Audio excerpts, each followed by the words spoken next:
Ассалаумағалейкум, құрметті көрермендер. Бүгін бізде мына сумкамда жиналған тиындарды санайтын боламыз. Таксопкадан түскен ақшалар алдындағы және күнделікті жұмысқа барып қайтқан сайын по пути кездескен адамдардан жиналған ақша 100, 200, 300, 400, 500, 600, 700, 800, 900, 1000, 1100, 1200, 1300, 1400,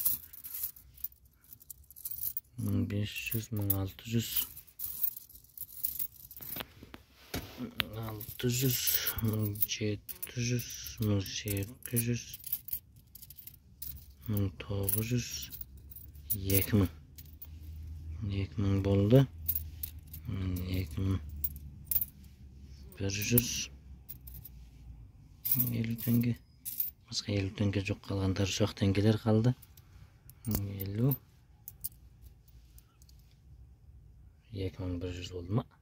2200 2300 2400 2600 2700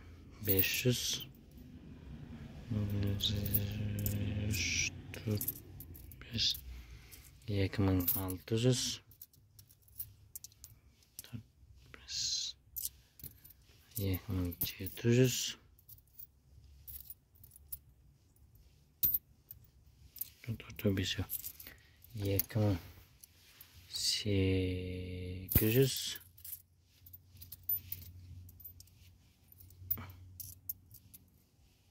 2900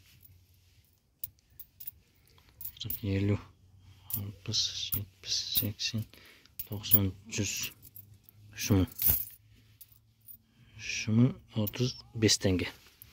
Құрметті көрермен, 3035 теңге жиналыпты. Яғни бұл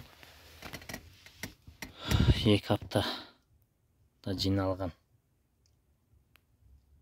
2 аптада жиналған тиындар.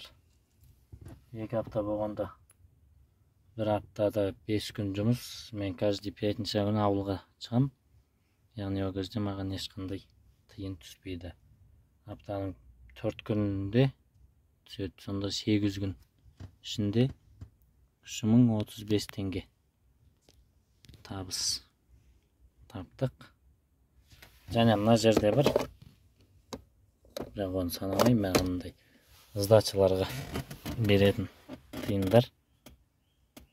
Кездескенше видеоны болса лайк басып, арнаға жазылып, астына пікір қалдыруды ұмытпаңыздар. Сау саламатта болыңыздар.